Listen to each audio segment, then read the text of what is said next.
Top 10 pinakamagandang fantaserye sa Philippine TV.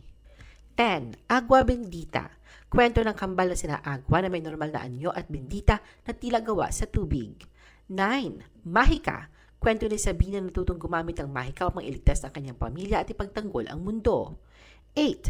The Adventures of Pedro Pinduco, ang fantasy series na may focus sa Philippine superstition at mythical creatures. 7. Marina.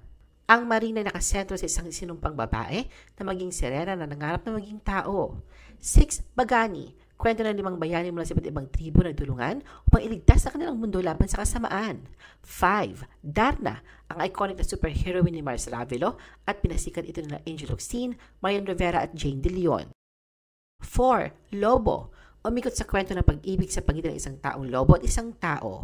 3. Immortal. Sequel ng Lobo na umikot naman sa pag-iibigan sa pagitan ng vampira at taong lobo. 2. Mulawin. Ang GMA fantaserye tungkol sa mga taong ibon, ang mga Mulawin at Ravenna. 1. Encantadia. Tampok ang mga sangre na natatanggol sa kanilang kaharian gamit ang kapangyarihan ng 4 na brilyante, apoy, tubig, hangin at lupa.